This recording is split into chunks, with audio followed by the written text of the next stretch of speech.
Bismillahirrahmanirrahim. Assalamualaikum warahmatullahi wabarakatuh. Kami dari kelompok 3 yang beranggotakan saya Rizky Saputra, Saya Iksan Taufikur Rahman. Saya Alvan Abu Rizal Ma'arif. Di sini kami akan mempresentasikan materi tentang pemrograman perancangan arsitektur tentang pasar modern. Selanjutnya dilanjutkan oleh Iksan. Pasar modern.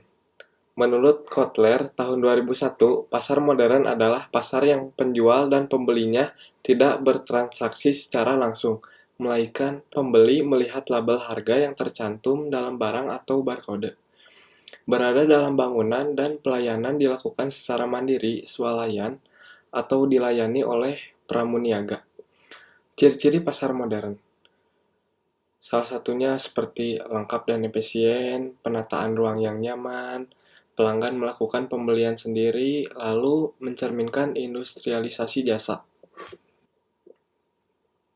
Jenis-jenis pasar modern, yaitu ada berbagai jenis seperti minimarket, convenience store, special store, factory outlet, distro, supermarket, perkulakan atau gudang rabat, serta superstore, hypermarket, mall, dan trade center. Kelebihan dan kekurangan pasar modern.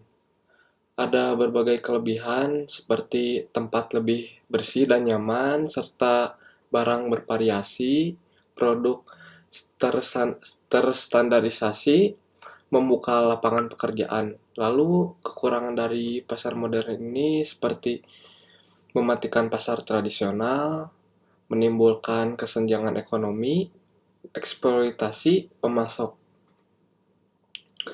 Untuk pembahasan faktor fisikal, di sini ada lokasi site bangunan. Minimarket ini terletak di Jalan Kertajaya, Kecamatan Padaralang, Kabupaten Bandung, Jawa Barat. Kondisi di sebelah tapak terdapat sebuah komplek pariwarna niaga. Kondisi lingkungan di sekitar site. Lingkungan dan bangunan di sekitar site sangat tertata rapi dan tidak terlalu ramai. Kondisi warga sekitar juga cenderung individualis, serta lingkungan itu juga terdapat banyak vegetasi berbagai jenis pohon, jadi sehingga kualitas udara di sekitar tapak itu menjadi cukup lebih baik. Dan juga kebisingannya cukup rendah karena infrastruktur bangunan yang terdapat pada lokasi site. Infrastruktur berupa jalan yang lebar, penerangan yang cukup baik, lalu akses terhadap air dan listrik juga cukup baik. Akses transportasinya agak sedikit sulit dikarenakan tidak adanya angkutan umum. Cangkang bangunan. Cangkang bangunan pada minimarket ini terbuat dari dinding batu bata dengan bukaan jendela besar dan pintu kaca. Lalu atapnya pun menggunakan atap dak beton. Lalu bangunan dan fasilitas di sekitar site. Kondisi site berada di samping komplek pariwarna niaga dan bangunan yang ada di sekitar site merupakan pemukiman warga. Bangunan minimarket yang berperan sebagai fasilitas perbelanjaan bagi warga sekitar memiliki fasilitas pendukung yang tersedia, yaitu berupa bangunan seperti kantor, terus tempat usaha seperti barbershop, laundry, les kursus, kafe, properti, dan lain-lain, dan tempat parkir yang sangat luas. Untuk struktur, bangunan minimarket ini menggunakan sistem konstruksi bangunan sederhana satu lantai dengan menggunakan sistem struktur rangka. Elemen struktur utamanya berupa kolom beton bertulang dengan dimensi 20/15 dan bahan struktur lainnya pun menggunakan beton bertulang serta struktur atap menggunakan atap dak beton. Untuk karakteristik penduduk, Jumlah penduduk yang ada saat ini di Kota Baru Parahyangan yaitu berkisar 6.000 jiwa. Oleh karena itu, Kota Baru Parahyangan ini disebut sebagai kota satelit. Kelas sosial penduduk beragam dari penghasilan dari 3 juta sampai 20 juta pun ada. Tingkat kemandirian di Kota Baru Parahyangan ini dari ketersediaan fasilitas sebesar 72,27% yang terjadi pada tahun 2009, dan untuk pada tahun 2024 itu kisarannya seperti 71,15%. Pada lokasi bangunan akan dibangun di Tatar Wangsa Kertajaya ini dengan harga tanah mulai dari 7 juta per meter. Sistem bangunan.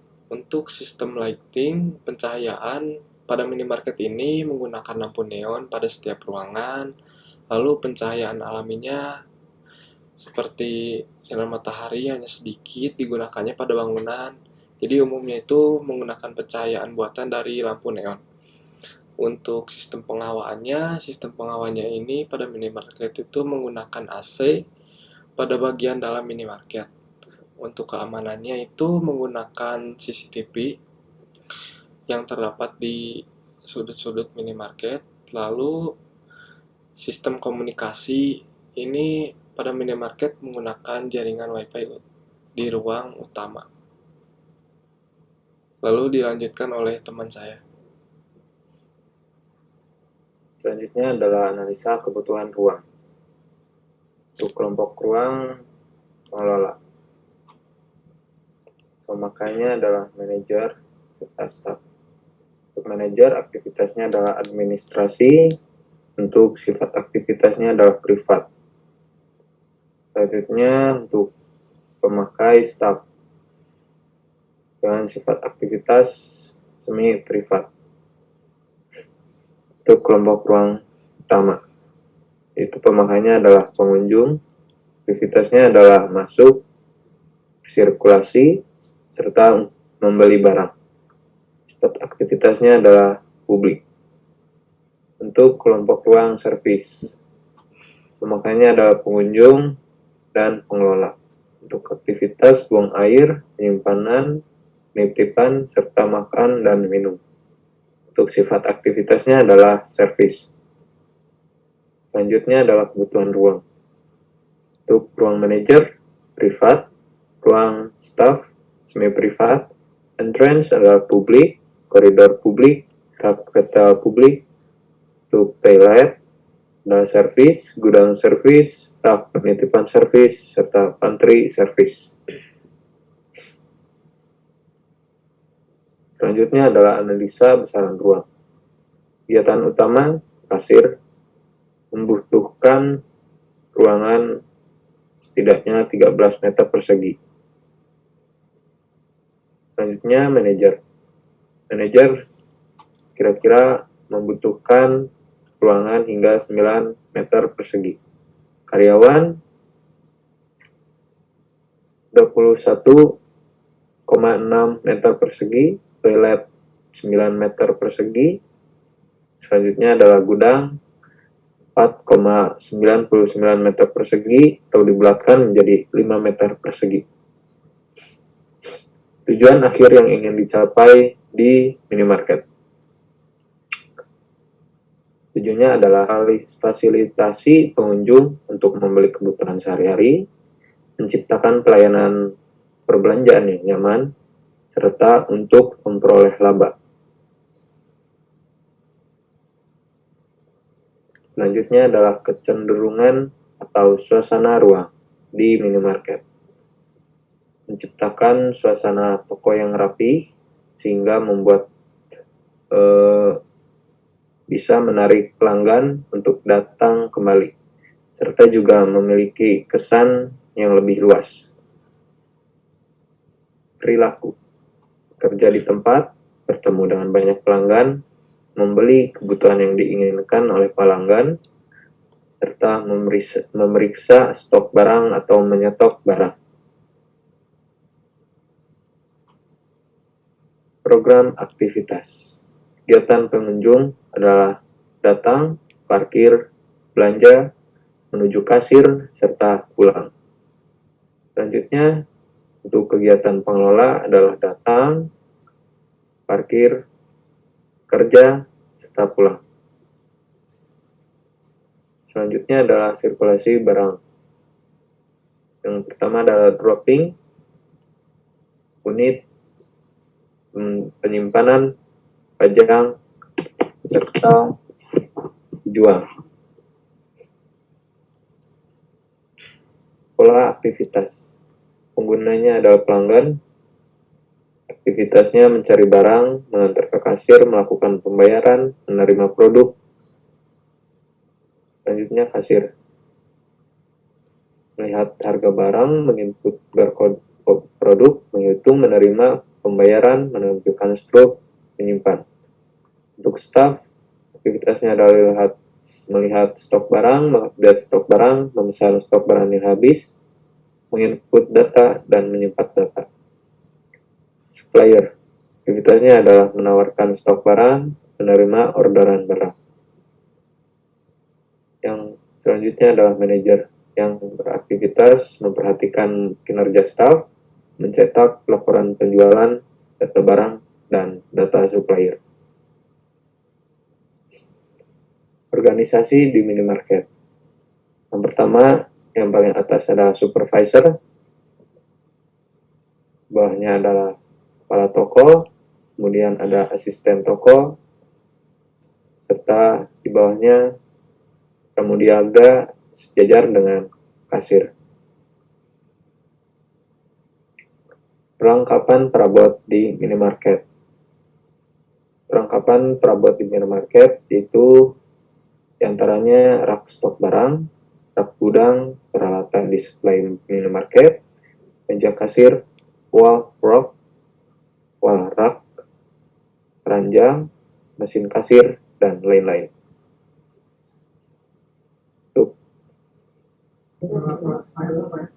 Selanjutnya akan dibacakan oleh Alvan. Selanjutnya yaitu material, yaitu terdiri dari struktur menggunakan bahan beton berulang, kemudian high tech yaitu baja, kemudian untuk bahan pelapisnya sendiri memberikan dimensi luas dan dapat merefleksikan cahaya. Di antaranya bahan pelapisnya adalah kaca, cermin, dan keramik. Kemudian untuk tahap terakhir finishing bahan bangunan adalah dengan cat warna putih. Kemudian untuk penggunaan, minimarket memiliki berbagai aktivitas meliputi penggunaan yang bersifat terus-menerus atau kontinu, meliputi kegiatan-kegiatan yang mencari produk dan berbelanja. Untuk karakteristik penggunaan meliputi bagian separatorius di mana suatu ruangan digunakan secara khusus atau spesifik hanya untuk kegiatan. Terdapat beberapa ruang, diantaranya area servis dan area pengolah dan juga gudang. Kemudian untuk ketentuan legal, dalam pembangunan minimarket sendiri diatur dalam undang-undang atau peraturan. Di antaranya terdapat beberapa peraturan yang mengatur tentang pembangunan sebuah minimarket. Di antaranya PP nomor 29 tahun 2021 yaitu mengatur luas lantai minimarket yang kurang dari 400 meter persegi dengan fasilitas yang harus menunjang, diantaranya adalah area parkir, fasilitas menjamin toko bersih, sehat, aman, dan tertib, ruang publik yang nyaman, ketentuan legal berdasarkan tapak di wilayah minimarket yang akan dibangun, diantaranya yaitu berada di Padalarang dengan ketentuan legalnya yaitu KDH 30%, KDB 60%, dan GSB 10 meter. Kemudian berdasarkan Perda nomor 221 tahun 2011 bab 3 pasal 16 mengatur tentang jarak toko modern dengan sebuah warung atau toko milik masyarakat, yaitu 500 meter untuk daerah lingkungan perkotaan dan 1000 meter untuk daerah lingkungan pedesaan. Kemudian untuk topografi Untuk topografi sendiri, wilayah Kota Baru Parahyangan terletak di Kecamatan Padalarang yang terletak di bagian timur Kota Bandung yang memiliki letak ketinggian antara 655 sampai 656 meter dari permukaan laut. Untuk iklim, faktor iklim dan hujan di Kota Baru Parahyangan sendiri atau Padalarang dipengaruhi oleh keadaan alamnya yang terdiri dari daerah daratan dan perbukitan di bagian timur. Sepanjang tahun, suhu yang terjadi rata-rata berkisar 18 derajat Celcius hingga 30 derajat Celcius, dengan waktu terbaik yaitu diantaranya awal bulan Juli hingga akhir bulan September. Untuk ekologi, di depan minimarket akan ditanami tanaman sebagai pembatas sisi jalan, berfungsi sebagai penghawaan pengguna sekitar, serta berfungsi sebagai visualisasi tambahan bagi pengguna. Adanya vegetasi juga berfungsi sebagai resapan apabila terjadi hujan.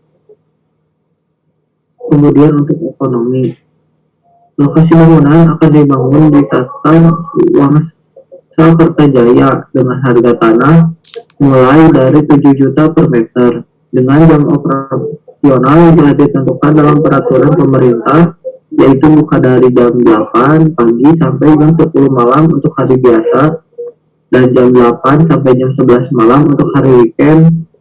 Kemudian pengeluaran biaya terpakai untuk yang pertama biaya operasional, yaitu biaya antaranya biaya listrik dan biaya bongkar muat barang atau supply. Yang kedua biaya perawatan, yang ketiga yaitu menggaji karyawan. Untuk ketersediaan sumber daya, sendiri, pelanggan minimarket berasal dari warga sekitar di dekat lokasi minimarket, yaitu berada di klaster Tata Wangsa Kertajaya, yang menjadikan warga di Tatar tersebut sebagai salah satu target penjualan minimarket ini. Lokasi minimarket juga berada di dekat beberapa bangunan seperti IKEA yang menjadi salah satu kunjungan rekreasi bagi warga sekitar Bandung. Kemudian yang terakhir yaitu pencapaian tapak. Untuk mencapai tapak ini yaitu dapat dijangkau dari Rumah Sakit Cahaya Kawaluyan dengan jarak 1,1 km dengan jarak tempuh 3 menit melalui Jalan Parahyangan melalui mobil, dan dari IKEA sejauh 850 meter selama 3 menit melalui Jalan Parahyangan dengan menggunakan mobil. Mungkin cukup sekian, mohon maaf apabila ada kekurangan dalam presentasi dan kelompok kami. Wassalamualaikum warahmatullahi wabarakatuh.